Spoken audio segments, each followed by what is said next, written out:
di ni waroon na def une conférence de presse parce que waa COMEX dañoo waroon dajaloo léegi ci ordre du jour yi nga xamante ni waroon nañ ko évoquer c'était par rapport au secrétaire général de la CAF bi nga xamante ni mooy le Congolais Osengo bi nga xamante ni mu ngi fa woon ak étudier aussi le jury d'appel décision bi nga xamante ni rendre nañ ko léegi nag li ci li ci intéressant mooy après il y avait une communication de la part de Motsepe pour wax ñoom CAF lan la ñu nekk di liggéey ak jury d'appel bi lan lañ ci jàpp mais man damaa jàpp ni c'est une communication boo xamante ni ça a accouché maanaam c'est une montagne qui a accouché d'une souris parce que en réalité Motsepe après ci li mu nekkoon mooy jéem a setal deram parce qu'il y a une énorme pression boo xamante ne Sénégal teg nañ ko au niveau de la CAF teg nañ ko foofu tamit ñi nga xamante ni ñoom ñoo ko jiite surtout lui et l'ECJA maintenant ci biir conférence de presse boobu dafa am lu am solo loo xamante ni ñu ngi ko doon junj keroog buri junj ko de manière pertinente par rapport à la constitution de ce jury d'appel là ñu ne am na ci benn nit boo xamante ne waru ci woon bokk parce que moom dafay jiite benn présidence de fédération boo xamante ne mu ngi ci biir Afrique la mooy le président de la fédération tunisienne léegi keroog buri mu ngi doon expliquer ni il y avait même un conflit d'intérêt par rapport à sa présence loolu yan répercussion la mën a am mooy bu fekkee ne am na ku siéger ci biir foofu te warul woon siéger donc la décision déjà elle est illégitime au niveau du droit te leneen li ci gën a intéressant mooy dafa am ñu bëri ñoo xamante ne siégé woon ci jury d'appel boobu donc bu fekkee ni kooku warul woon bokk 5 ñoo fa siégé woon dont lui bu fekkee ni bokk ci donc le quorum bi ñu bëggoon laajte atteindre uñ ko parce que 9 membres la bu ci génnee moom de manière légale donc 4 lañ fa nekk donc amuñ la majorité léegi nag li ci gën a intéressant lenn la mooy Motsepe daa am journaliste boo xamante ni daf ko laaj par rapport à la présence de cette personne ci biir jury d'appel boobu loolu mu nekk point bu am solo parce que Motsepe moom mooy le président de la CAF jury d'appel bu ñu rendre décision xam nañu ci rendre décision gars yi attaqué le fait que cette personne soit présente là-bas les Marocains ne non war na fa nekk parce que moom lii wëg lii bokkul ci COMEX bi avec la complicité de la régie ñu déglu extrait bi nga xamante ni moom la Motsepe doon wax loolu c'est en anglais mais après dinañ leen ko traduire te am na ay sous-titres en français. Process. And when they said to me, one of the people is the president of a member association, I said, guys, what the hell is this? You know, how did he get there? And they gave me all of these legal explanations. So this issue, going back to this gentleman from, who's the president, he's the president of Tunisia, yeah. So I immediately said, but guys, he shouldn't have been there. And they gave me all sorts of legal explanations, which and again, I can't express enough. ñoo ko teewloondoo Patrice Motsepe moom mi nga xamante ni moom mooy jiite CAF bañ ko waxee la présence de cette personne ci biir jury d'appel boobu ñu jégal ma ci kàddu yi ni ma koy waxaate sax dafa ne what the hell is this mooy lii mooy lan lii nu mu mënee nekk nee na après gars yi jox ko toutes les explications juridiques possibles et kiy wax ni c'est le président de la CAF mu ne moom jury d'appel boobu constitution bi xamul sax ñen ñoo fa nekkoon te bañ ko waxee ni kii war na cee nekk waru cee nekk dafa ne lii nu mu mënee nekk te li gën a doy waar ci loolu mooy jury d'appel bi xam nga dañuy joxe seen décision ba ñu joxee seen décision c'est la CAF moom moo def un communiqué donc lui en tant que président de la CAF demul gëstu la décision qui a été donnée par le jury d'appel xool constitution jury d'appel bi ndax respecté nañ les chartes de la CAF doog a génnee un communiqué au niveau de la CAF lii yëpp nag lenn moo ko waral mooy la plainte pour corruption bi Sénégal dugal day def effet parce que keroog ñu ngi wax lu tax loolu mu subtil parce que il y a des soupçons de corruption par rapport à li nekk di xew nii foofu au niveau de la CAF ñu ngi wax déjà le président de la fédération tunisienne mais le secrétaire général bi nga xamante ni moom nee na léegi bàyyi na mooy le Congolais il ne devait même pas siéger en tant que secrétaire général de la CAF parce que moom atteindre na limite d'âge depuis quelques mois waratul woon nekk secrétaire général de la CAF au niveau des textes et du règlement de la CAF mu continuer du siéger te moom en tant que secrétaire général de la CAF moom moo entériné décision au jury d'appel bi donc cette décision au niveau de la procédure rek vice de procédure yu dul jeex la léegi lan moo tax Motsepe am cette attitude là te ci biir conférence de presse mu ngi wax ni Sénégal vraiment la CAF est avec vous ci li ngeen di protéger seeni intérêt li ngeen di défendre seen bopp et que tribunal arbitral du sport lu ñu décider rek ñun dañ koy nangu et que ñoom du ñu nekk fii di favoriser une autre fédération au détriment de la fédération de ku mu mënti nekk et que fan yi sax dans les semaines à venir il prévoit une visite au niveau du Sénégal c'est-à-dire que Motsepe il est dans une xam nga li tubaab naan débandade maanaam yow da nga nekk di yolleeku Motsepe ci loolu la nekk parce que qu'est-ce qui justifie une visite de Motsepe au Sénégal ban contexte moo fi am dara justifié wu ko mais c'est la plainte pour corruption bi nga xamante ni moom la fédération sénégalaise de football à travers ses avocats bëgg a dugal au niveau des États-Unis moo tax Motsepe tiit di jéem a sauver sa peau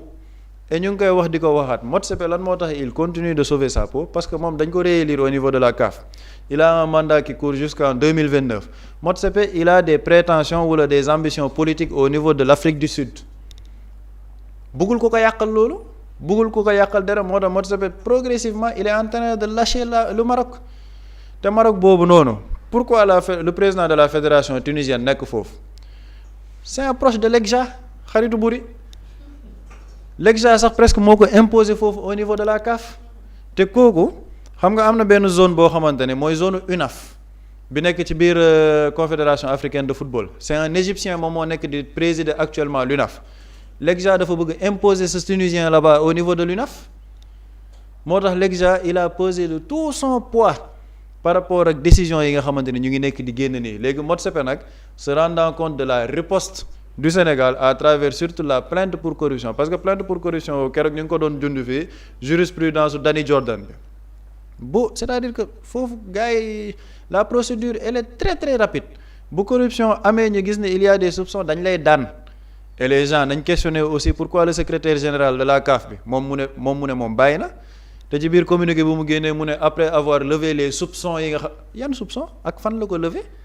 au sein de quelle instance lan moo tax mu bëgg génn et le secrétaire général là de cette CAF c'était un Congolais président commission de l'arbitrage bi ne woon serviette du équipement wu gardien congolais l'arbitre Jean-Jacques Ndala congolais il y a des faits de maanaam soupçon de corruption yi dafa établir moo tax ñoom ñëpp c'est une débandade totale moo nekk di xew au niveau de la CAF donc Patrice Motsepe bi nga xamante ne moom mooy président bi donc ci loolu la nekk te man lenn laa ci woo la fédération sénégalaise de football Motsepe ci teg xel la nekk bëgg jéem a ñëw arrondir les angles pour xool par rapport à cette plainte xëy na nan la ko gars yi di buñ ci dellu ginnaaw pour benn simple et unique raison il y a 18 otages sénégalais au niveau du Maroc dañoo téye suñuy doomu réew foofu te li ñu leen téye foofu c'est comme un élément de chantage bu ñu bëgg def ci niveau état du Sénégal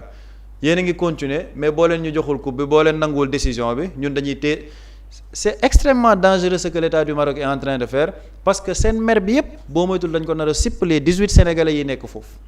ñoom la ñu téye comme benn élément de chantage bu ñu mën a téye la fédération wala l'état du Sénégal c'est une procédure de bandit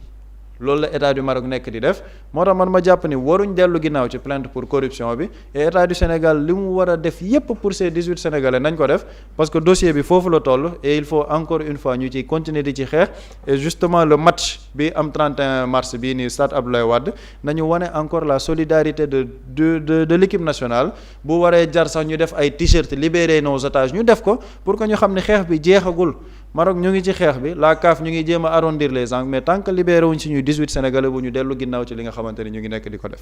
jërëjëf Pape Samba am na solo Boury dafa mel ni pression bi kii di Motsepe attanu ko benn yoon. man je pense que bi ñu jël décision bi nga xam ni jury d'appel jël na ko le 17 mars ils ont minimisé le Sénégal man dama jàpp ni dans leur démarche parce que dañu am il faut savoir que l'Afrique dafa am 2 surprises avec le Sénégal peut-être on a eu la chance de tomber sur cette génération. La première surprise mooy Maroc dafa dundaloo ay dëkk sàcc truquer ay match mu jàll def ko ñi ñuy wooyee des grands pays du football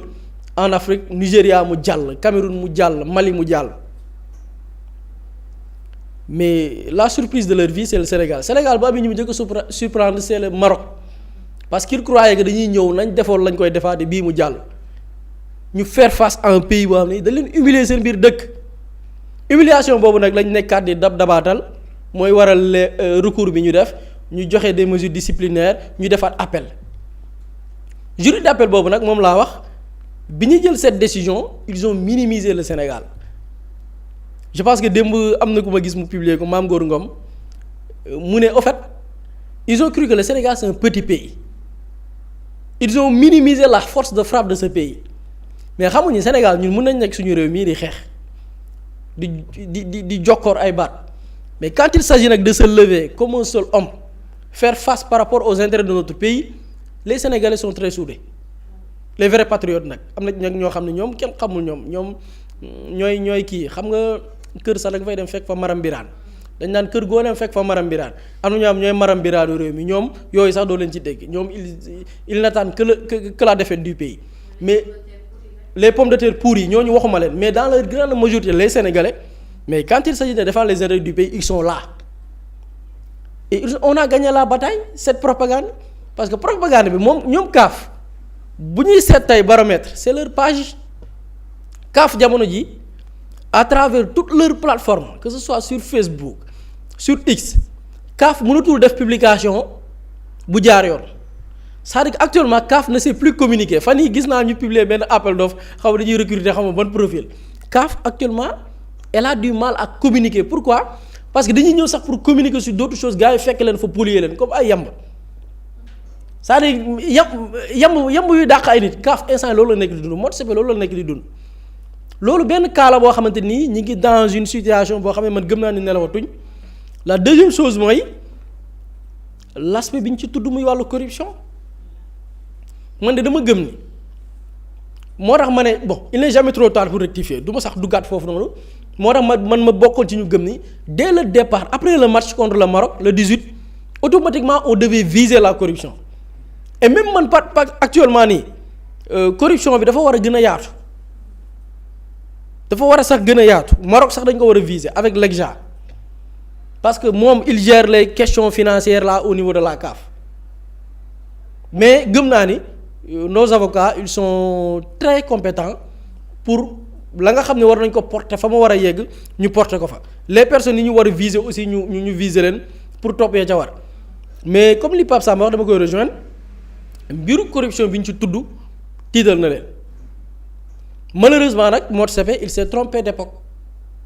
xaw ma nag lu muy jëlee voyage am Sénégal mais gëm naa ni voyage bi sax le gars dañu war a def benn hashtag sur toutes les plateformes MOTSP persona non grata pas la peine de venir lu mu fiy def ça dafa am yoo xam ne nit ki bu ko posé MOTSP il s'attendait pas à ça xam nga ñoom lañ doon xëy MOTSP quelle était son intention complicité avec la complicité du Maroc xañ ñu suñu coupe toroxal ñu humilier ñu toog ne dara du xew lii moo nekkoon le projet de MOTSP c'est-à-dire que li ñu naan bu say pexe sotti woon ay pexey MOTSP bu sotti woon tey Sénégal dafa ñàkk coupe bi parce que Pape Samba a souligné tout ce qui a précédé la finale les gens quand ils parlent de la finale dafa am avant finale par la complicité de MOTSP mais tu es l'autorité suprême de la CAF certes am na des commission yoo xamante ni nii ku ci nekk am na pàcc boo war a jouer mais ñoom ñëpp dañu am benn kilifa muy MOTSP c'est-à-dire chaque décision dans chaque commission moom MOTSP il est au courant en temps réel lu mu wax moo ko tey li mu wax ni woy commission bi ñu koy composé avec l'implication du président de la fédération tunisienne yëg na ko waxul leem yëg na ko c'est-à-dire que ñoom ñoo orchestré la ñuy orchestré pour humilier le Sénégal ñu def ko durant la CAN bi ñuy tànn les arbitres le Sénégal n'était pas au courant communiqué nañ ko waa CAF communiqué ko li nga xam ne ñoo le comité d'organisation ñu tànqamdu ba à 22h la ñuy soog a wax ni match suba bi diw moo koy arbitré lu ñu ciy nëbb par la complicité de kii MOTSP ñu dem def recours bi ñu defee recours Maroc moo def recours ñu def des mesures disciplinaires ñu dem jury d'appel avant jury d'appel bi la composition de l'équipe xam na ko bi ñuy limoger l'autorité bi waroon gérer wàllu tout ce qui est affaire judiciaire yëg na ko bi ñuy intégrer le président de la fédération tunisienne yëg na ko donc il est au courant de tout ce processus là maintenant l'objectif mooy Sénégal mooy nooy neex bi moom laa ils se sont trompés d'époque gis nga y a des pays africains yi jàpp ne ba tey Sénégal idées yi ñu amoon depuis des années lañ nekk ba tey c'est dépassé loolu amatu fi c'est-à-dire que ñoom ils se trompent d'époque dañu yaakaaroon ni gars yi dañuy ñëw jël une décision ñu ne ok d'accord la coupe parce que dañ koy sax faral dégg fii dañuy dégg am ku ne ba jamono ji lii coupe kese la nañu tourner la page ay non dafa dépasser football dafa dépasser sport c'est une question de dignité yàlla xam na ni gis nga ak situation bi kenn dootuñu yem ci football ay li ñu doon dund ay CAN 2006 ak yooyu noonu jeex na loolu dootu amati ay 2004 loolu jeex na dëkk bu ñuy dajal rek ñuy respecté ñu jox la cër football selon les lois du sport bu jeexee ku ne ku yàlla jox ndam nga dem bu ngeen match nul ku ne tàggatoo mais avec cette histoire man pour man c'est une belle occasion de se faire respecter et man je vois pas parce que ñoom li ñu jàppoon ni moo amoon parce que il faut se rappeler moom ci yenn anam lañ ko tabbee biñ koy tabb y avait d'autres prétendants Infantino xam naa ne bu ñëwul sax te mu yónni Gianni wër ci dëkk yëpp tous les autres prétendants après en dehors de Motsepe ñu ne leen nañu retirer leur candidature te bi Gianni di def lobby yooyu noonu dafa dem rencontrer les présidents de la République ce qui est sûr et certain que Motsepe buy ñëw président la bëgg a gis et je pense que même la leçon même bu fekkee ni dina ñëw il va falloir ñu renvoyer ko ci naataangoom Abdoulaye Fall c'est-à-dire que dans ce pays là moom buy wut naataangoo na dem gisee ki nga xam ne warul sax gisee le ministre des sports parce que ministre des sports moo ko ëpp grade na dem gisee même s'il gère une organisation continentale na dem gisee Abdoulaye Fall. mais est-ce que du viser li nga xamante ne mooy ab audience. mais c'est ça loolu la ñuy bëgg parce que moom bi ñu koy tabb moom bi ñu koy teg ci boppu CAF dañu ñëw gis les présidents de tous les pays yi nga xam ne dañu am des candidats solides Augustin Senghor avait sa candidature était du lourd Gianni s'est déplacé ñëw gisee ak Macky Sall quelque temps plus tard ñu ne Augustin retiré na candidature am protocole boobu xam nga fa lañ ko tëggee Maroc keroog maa ngi ko fi doon wax le protocole de Rabat lañ ko tuddee Maroc la ñu dajaloo parce que Maroc il faut savoir que durant ces dernières années xam nga jamono yi 2000 après 2002 après règne Égypte dafa téewoon le football africain c'est-à-dire que on était dans une période boo xam ne football africain Égypte moo ko yoroon ñooy décider mais dañ ne sax ñoom ñooy buum bi mais bi ñu demee puisque parfois dans les pays maghrébins dañu am une certaine concurrence Maroc a essayé d'inverser la tendance Maroc ne ni Égypte téye football africain moom it noonu lay def ba téye ko ci la ñu defee leur lobbying avec Legja avec Gianni bi ñuy teg Motsepe ñu ngi ko defee Rabat le protocole de Rabat bi ñu defee le protocole de Rabat ci la yeneen candidats yi retiré wu Motsepe ñu fal ko donc moom dans sa tête il croit que ba tey ces lobbying là yi fi nekkoon ay il y a quelques années dafa jàpp ni lobbying yooyu moo fi nekk ba tey il peut se déplacer ñëw gis notre président oui parce que j'ai entendu xam nga lan la wax ci déplacement dafa ne ay relation diggante ñaari dëkk yi Motsepe waxu football de il part de dafay dox tànki jàmm pour ñaari dëkk yi te dafay ñëw Sénégal dem Maroc moom jarul sax mu fay dem ndax fa la dëkk booy dëkk dem da ngay dem foo dëkkul moom Maroc la dëkk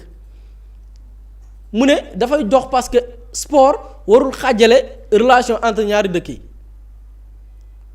mais loolu le roi du Maroc bi muy jàpp suñuy otage ba tey ay otage tee leen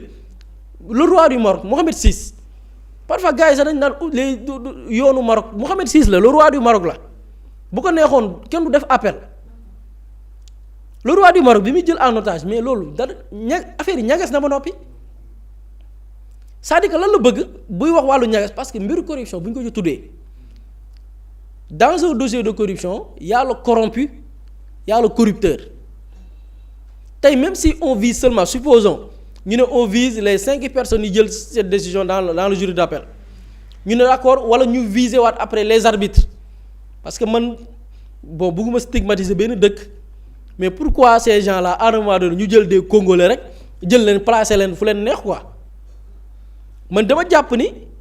il sait que dans un dossier de corruption il y a un corrompu et un corrupteur si on identifie les corrompus muy les membres du jury d'appel yi jël la décision muy les arbitres bu dee njortu nañ ni surtout le président de la commission arbitrale moom bi demoon fële na le Canal Plus naan Serviette bokkul ci xam nga kooku ba koy xool rek xam ne kii ku neex a corrompre la mais bu ñu viser ba xam ne ñii c'est des corrompus on vise après quoi le corrupteur et puis le potentiel corrupteur c'est qui c'est le Maroc lii la Motsepe bëgg a dabaatal ne na fi yam bu mu yegg et je pense que là le Sénégal doit rester ferme et même avant muy ñëw il faut qu'il y ait une campagne Motsepe persona non grata dans ce pays parce que kii bu ay pexem juboon tey la cérémonie bi ñu defoon fële du am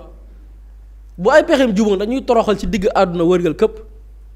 kon ces gens-là pour man il faut aller jusqu'au bout on est dans un combat et je pense que ni on va pas accepter que ay médiation di dox ci diggante bi ou bien des personnes yi nga xam ni bi ñu demee ba xam ne le coup est déjà parti et que loolu dafa entacher leur crédibilité ñu nekk di sauver leur peau ou bien di sauver d'autres pays parce que démarche boobu médiation boobu mu ne da koy def c'est pour sauver kii le Maroc la bëgg a sauver moom yoonam nekk du ambassadeur du bonne volonté du naan Mama Africa du Papa Africa na yam ca lañ ko dénk muy football yoonam nekku ci les relations entre deux pays Maroc moo ñaawal diggante bi ñaaw na ba pare et puis góob ni gars yi nañ ci dellu ginnaaw quoi. Mama Africa Papa Africa. ko bàyyi mu ne day jouer médiation